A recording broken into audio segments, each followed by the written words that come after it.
오늘 하나님 말씀은 신약 성경 디모데후서 제3장입니다. 디모데후서 제3장 1절부터 5절에 있는 말씀까지입니다. 자신을 알고 말씀 봉독합니다.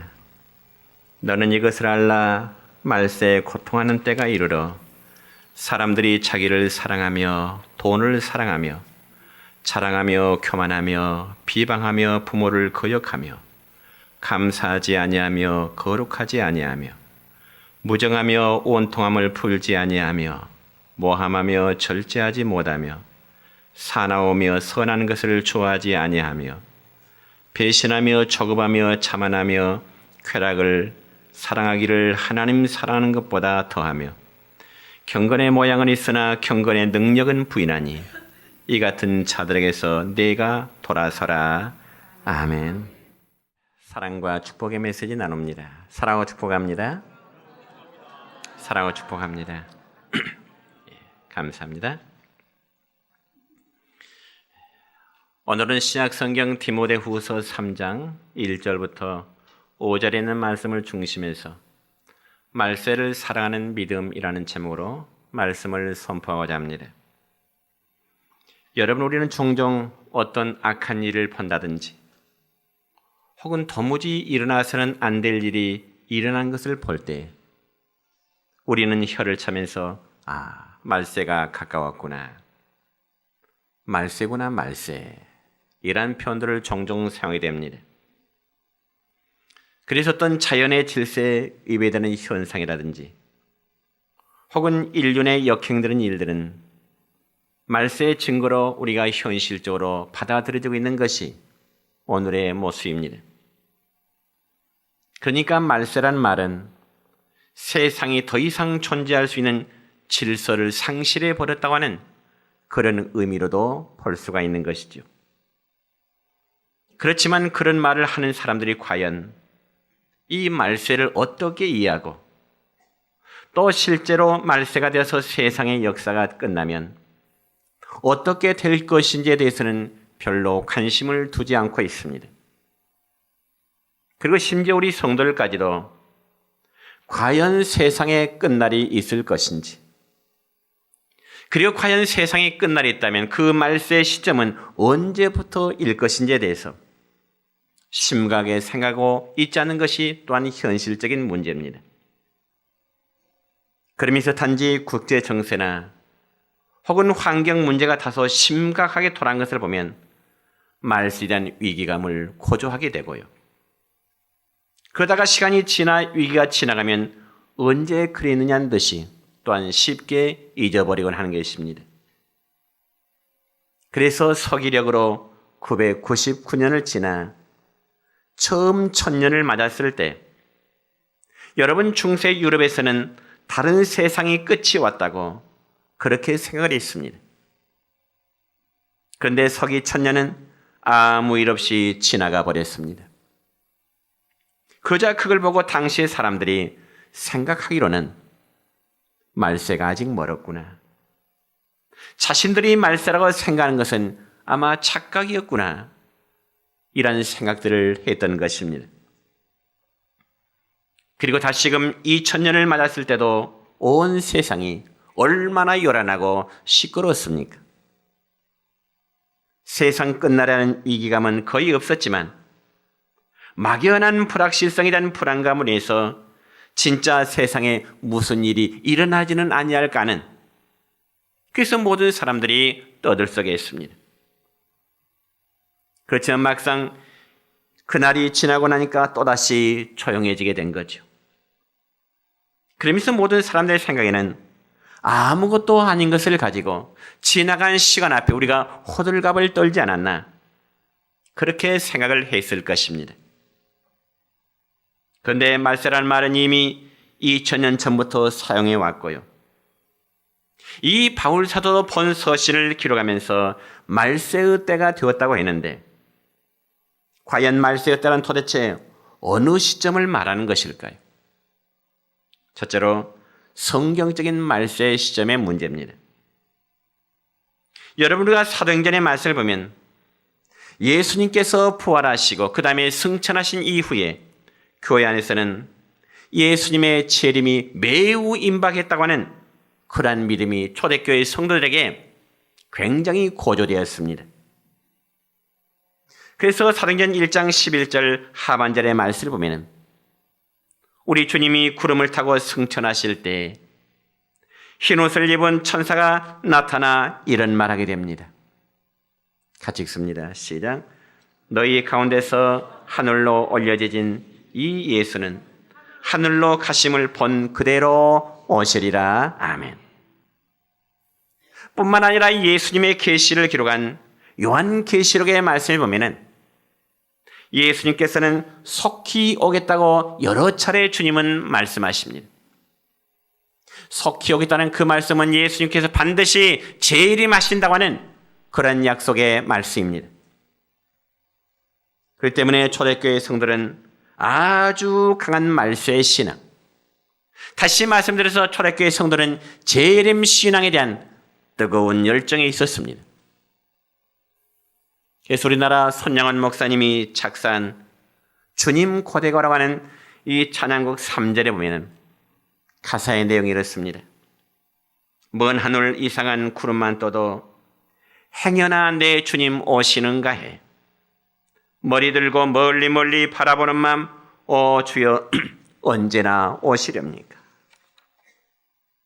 그러니까 여러분, 이처럼 손양원 목사님뿐만 아니라 초대교회 성도들 대부분은 저 먼 하늘 이상한 구름만 떠도 혹시 우리 주님께서 저 구름을 타시고 오시지 않나, 이런 재림 소망을 가지고 살았던 것입니다. 그렇다면 지금 우리에게도 이런 믿음을 가지고 우리가 살아가는 분이 계실까요? 아니면 주여 내가 사는 이곳이 너무나 좋사오니 그냥 이 땅에서 천년 만년 살고 싶어요. 이 세상이 너무나 좋아요. 그러면서 여전히 세상적인 삶의 기쁨을 두고 우리가 살아가고 있지는 않는지요. 그러나 우리는 결코 이 세상의 소망을 두고 살아서는 안 되는 것입니다. 왜냐하면 이 세상은 언젠가는 마지막 때가 오기 때문에 그렇습니다. 우리 개인의 삶도 마지막의 때가 있는 것이요, 이 세상 역사의 종말도 반드시 이루어지기 때문에 그렇습니다. 그렇다면 도대체 성경이 말하는 말세란 과연 어느 시점부터 언제까지를 말씀하는 것일까요? 이 점에서 결론부터 말씀드리자면 여러분, 성경에서 말씀하는 말세는 예수님의 오심으로부터 시작되었다고 볼 수가 있는 것입니다. 그렇기 때문에 말세는 종말 전 30년이나 혹은 50년 전부터 시작되는 것이 아니라 이 세상의 종말은 이미 시작되고 있는 진행형인 것입니다. 그래서 신약성경 사도행전 2장 17절의 말씀 보면 이렇게 기록됩니다. 시작. 하나님이 말씀하시기를 말세 내가 내 영을 모든 육체에 부어주리니 너희의 자녀들은 애언할 것이요 너희의 젊은이들은 환상을 보고 너희의 늙은이들은 꿈을 꾸리라. 아멘. 그러니까 이 말씀은 바로 오순절 성령 강림의 사건을 말씀하는 것입니다. 그러니까 예수님께서 이 세상에 오심을 기점으로 해서 인간을 구원하시는 하나님의 대역사는, 하나님의 구원 섭리는 진행되어지는 것입니다. 여러분, 말세란 것은 세상이 끝나는 시점에 얼마간이 아니라 예수 그리스도로 이름으로 오심으로부터 새로운 시대가, 새로운 역사가 시작되어진 것입니다. 그래서 오늘 본문 읽었던 1절의 말씀을 보면 바울 사도는 자신의 믿음의 아들이요 젊은 목회자인 디모데에게 말세에 나타날 여러 가지의 현상을 말하면서 가장 먼저 말세에는 고통하는 때가 이르리니 이렇게 말씀합니다. 말세에는 고통하는 때가 이르리니. 여러분, 이 부에서 영어 성경에 보니까 There will be the terrible times in the last day. 다시 말해서 마지막 때에는 무섭고 두려움의 일들이, 두려움의 시간들이 생기게 될 것이라는 그런 말씀입니다. 왜냐하면 사람들이 장차 사랑하며 살아가야 할 것은 사랑하지 않고요, 사람들이 사랑해서는 안 될 것을 사랑하면서 살아가기 때문에 말세에는 모든 사람들에게 고통의 때가 이르리라, 그렇게 말씀합니다. 그러면 본문 말씀에서 바울은 무엇을 말하려고 말세에는 고통의 때가 이르게 된다 이렇게 말씀할까요? 그것은 바로 교회 안에서 일어나고 있는 각종 타락과 교회 안에서의 부득이한 일들이 일어나게 되는 것을 말씀하고 있습니다. 그러니까 핵심은 교회 밖의 일을 말하고자 함이 아니라, 말세의 지말을 맞이해서 교회 밖의 문제가 아니라 시급한 것은 교회 안에서 각종 타락한 모습들, 부득이한 일들, 그리고 교회 안에서 일하는 일들에서 고통하는 때가 이르게 될 것임을 말씀하고 있습니다. 여러분, 누가 말해도 교회의 본질은 거룩함입니다. 믿습니까? 그렇기 때문에 교회의 구성원을 이루고 있는 성도들의 삶도 역시 늘 거룩해야 될 줄로 믿습니다. 그래서 이 시대 교회를 사랑하고 정말 조금이라도 염려하는 분이라면 교회가 점점 세속화되어가고 있음을 안타깝게 생각할 것입니다.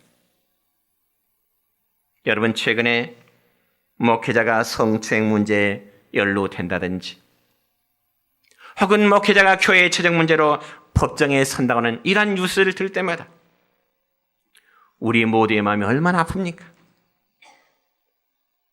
여러분, 중세시대 교회가 왜 세속화된 줄 아십니까? 한마디로 배부르니까 세속화되어진 겁니다. 그러면 오늘날 이 시대의 교회는 과연 어떨까요?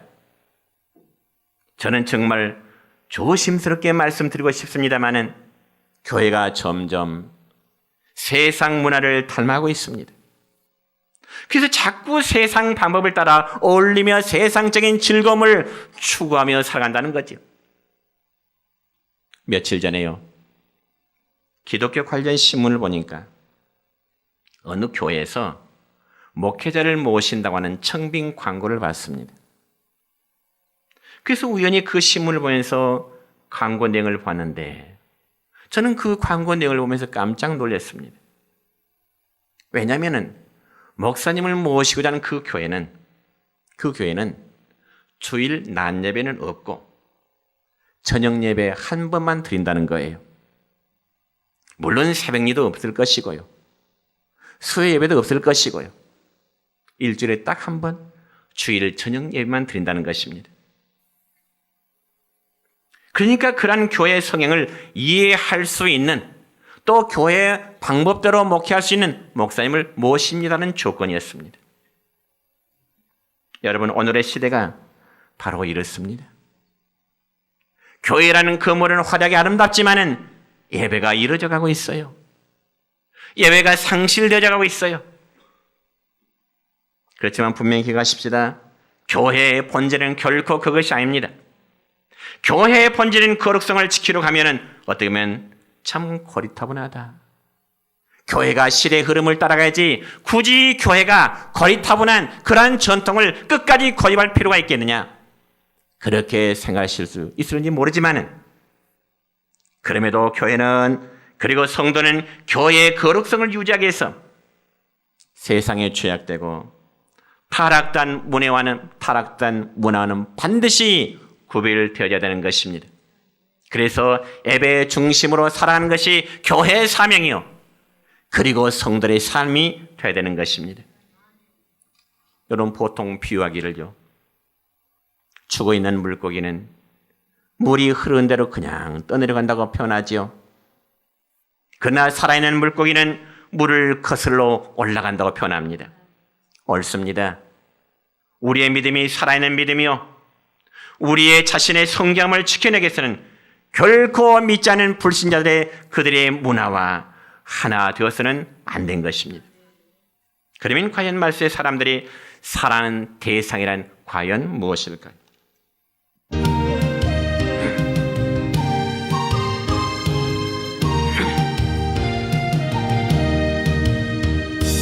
하나님은 오지라. 부르는 자는 좋은 일이 있으리라. 많이 있으리라. 우리 서로 뜨겁게 사랑하면은 좋은 일이 있으리라. 크게 있으리라. 예수님을 구주라 부르는 자는 좋은 일이 있으리라. 많이 있으리라. 우리 서로 뜨겁게 사랑하면은 좋은 일이 있으리라. 크게 있으리라. 성령님의 인도를 구하는 자는 좋은 일이 있으리라. 많이 있으리라. 우리 서로 뜨겁게 사랑하면은 좋은 일이 있으리라. 크게 있으리라.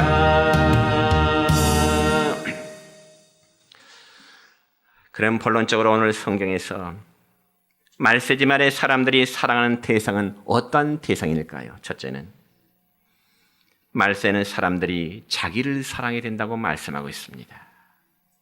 말세는 사람들이 자기를 사랑한다. 오늘 본문 2절 첫 부분의 말씀을 보면 사람들이 자기를 사랑하며 라는 말씀이 있습니다. 여러분, 사람이 자기를 사랑한 것 잘한 것일까요? 못한 것일까요? 얼핏 생각하면 사람이 자기를 사랑하는 것은 너무나 당연한 것처럼 여겨집니다. 그러나 오늘 2절에서 말씀하는 사람이 자기를 사랑하는 것은 자기 자신에 대하여 자신감이나 혹은 긍정적인 방식으로 사랑하는 것을 말함이 아니고 그 이상의 것을 말합니다. 그러니까 자기만을 위한 이기주의 행동을 의미한다는 거죠. 그럼 이처럼 사람이 자기만 사랑하는 사람들이 겪게 될 그런 고통이 과연 무엇일까요? 결국은 공동체 안에서 따돌림을 당하게 된다는 것입니다. 여러분 생각해 보세요. 자기만 사랑하고 자기밖에 모르는 사람에게 누가 가까이 하고 싶겠습니까? 그런 사람은 자신을 희생해서 남을 돕고 다른 사람을 섬긴다는 그런 삶의 원칙이 아니라 반대로 남을 희생시켜서 자기의 이속을 챙기려고 하는 사람, 이게 바로 자기를 사랑하는 자의 모습인 것입니다. 그런데 문제는 그런 자들이 교회 밖에 있는 사람들이 아니라 교회 안에서 이루어지고 있다는 사실입니다. 이 점을 바울은 디모데에게 말씀을 교육하고 있는 것입니다. 오직 자기만을 사랑하기 때문에. 여러분, 우리는 우리 각자의 자신을 사랑할 줄도 알아야 되겠지만 한 걸음 더 나가서 이웃을 사랑할 줄도 아시기를 축원합니다. 그런데 마지막 때는 사람들이 오직 자기 사랑하는 일에만 열심을 다하게 되라고 바울은 디모데에게 이 편지를 주고 있는데 어쩌면 오늘 이 시대 우리의 모습과도 너무나 똑같은 현실입니다. 그러므로 우리는 내 자신의 존재를 정말 사랑할 줄 아는 사람이 사랑받는 것처럼 이제는 하나님을 사랑할 수 있고 예수님 바로 생길 수 있는 자가 될 수 있기를 축원합니다. 그리고 두 번째 말씀에는 사람들이 돈을 사랑하게 되리라고 말씀하고 있습니다. 여러분, 돈을 좋아하지 않고 과연 돈 싫어하는 사람이 있을까요?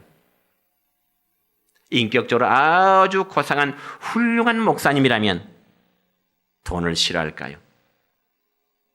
글쎄요, 저는 그렇지 않다고 봅니다. 왜냐하면 저도 돈을 좋아하고요. 여러분도 돈을 좋아하실 것입니다. 그럼 왜 우리가 돈을 사랑하고 좋아하게 될까요? 그건 당연히 우리에게 돈이 없으면은 그만큼 고통을 당하기 때문에 사람이라면 당연히 돈에 대한 애착이 생기기 마련입니다.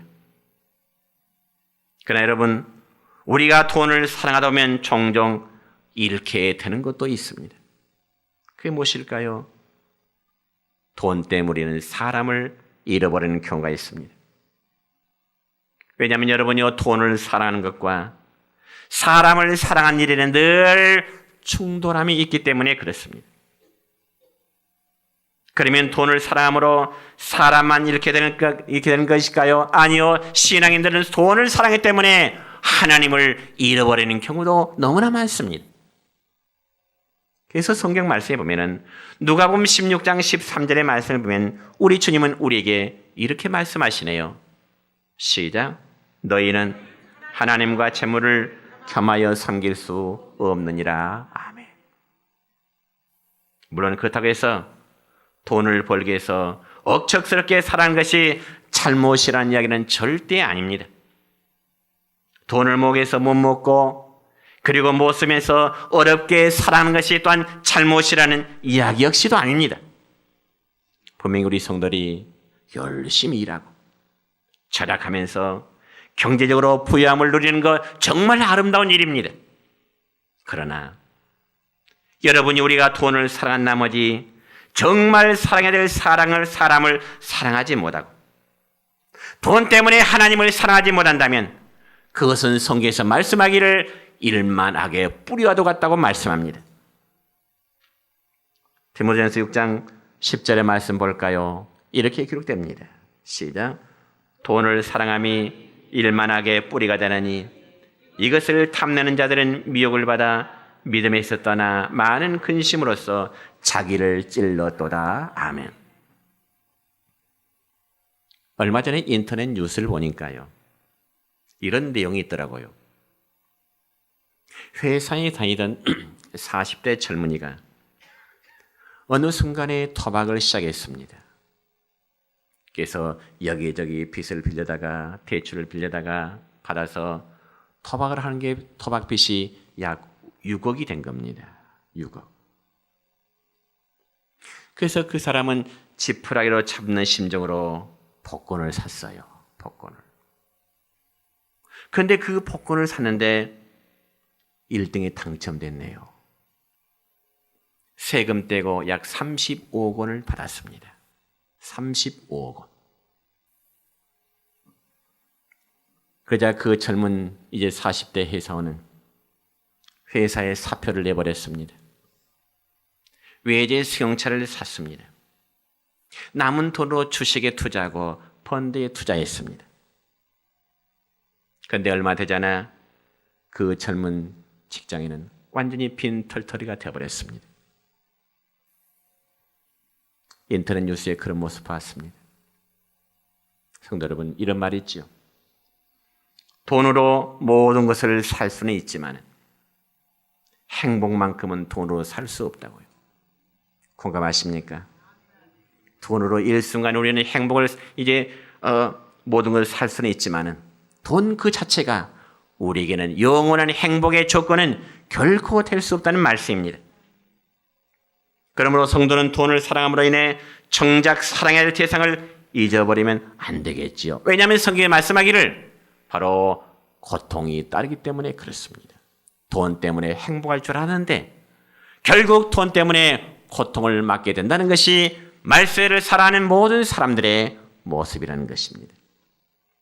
그리고 세 번째 말세는 사람들이 쾌락을 사랑하게 되라고 성경이 말씀합니다.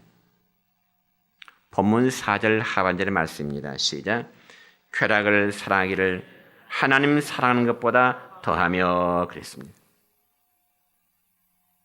쾌락을 즐기는 것을 하나님 섬기는 것보다 더 즐긴다는 거죠.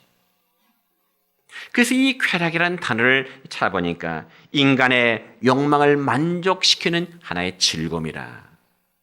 단어의 뜻은 그렇습니다. 여러분, 인간의 욕망에는 여러 가지가 있지만은 그러한 조건들의 만족함을 느낄 때 사람들의 마음은 쾌락을 느끼게 되는 것인지요. 그런데 문제는 그런 욕망을 채우는 데 있어서, 사람들의 쾌락을 채우는 데 있어서 그 방법이 정상적이냐 아니면 비정상적이냐 하는 것입니다. 하나 예를 들어 볼까요? 남녀가 결혼해서 부부관계를 맺으면서 육체적인 쾌락을 누리는 것, 이건 정상적이고 너무나 아름다운 일입니다. 그렇지만 정상적인 부부관계가 아닌 부득하고 비윤리적인 남녀관계에서의 성적인 쾌락은 일시적으로 자신에게 어떤 쾌락의 순간이 될 수 있지만 그 결과는 고통이 따를 수밖에 없는 것입니다. 그럼에도 말세에는 사람들이 어떤 합법적인 관계에서의 기쁨과 쾌락을 누리기보다는 비정상적인 관계 속에서 기쁨을 얻으려고 하다 보니 모든 것이 파괴되어지는 것입니다. 그래서 가정이 파괴되는 것이고요, 사람의 인간관계가 파괴되어질 수밖에 없습니다. 그리고 그런 현상은 우리의 신앙생활에도 직접적인 영향을 끼치게 되는데, 여러분, 성도들의 세상적인 쾌락을 하나님보다 더 사랑하는 결과는 한마디로 고통이 따를 수밖에 없습니다. 그래서 성도들이 주일날 하나님의 교회로 향하는 발걸음보다는 세상적인 모임의 장소로 발걸음을 옮기는 경우들이 얼마나 많이 있습니까? 그럼 이처럼 하나님을 사랑한 것보다 세상 쾌락을 더 사랑하는 자가 받게 될 고통은 과연 무엇일까요? 성경은 우리에게 이렇게 말씀하십니다. 로마서 1장 24절로 25절까지 말씀 보면 이런 말씀이 있습니다. 시작.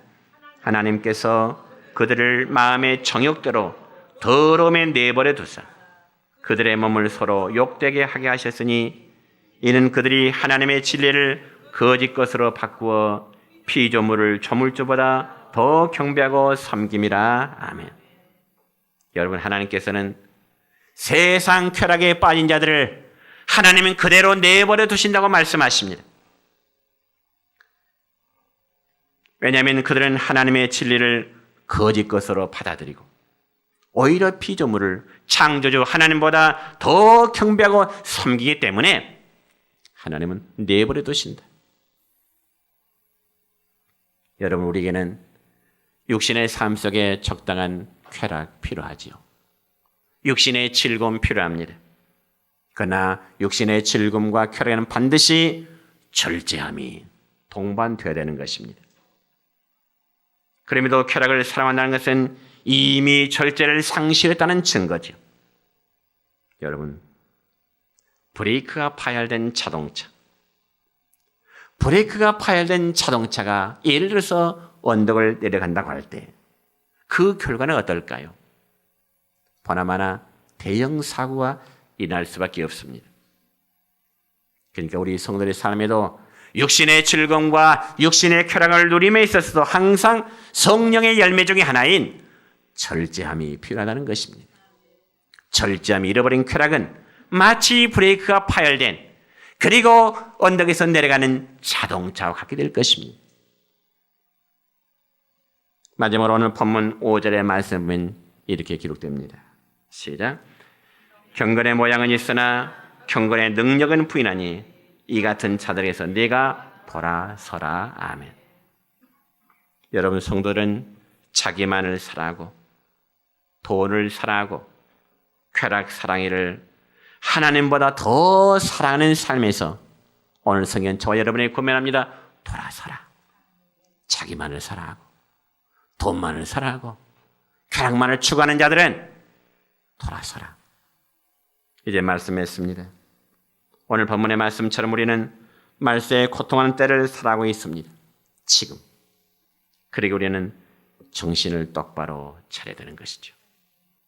사랑해야 될 것을 사랑해야 되고요. 거절해야 될 것을 단호히 거절하며 살아가는 자세야말로 말세를 살아가는 성도들의 올바른 삶의 모습일 것입니다.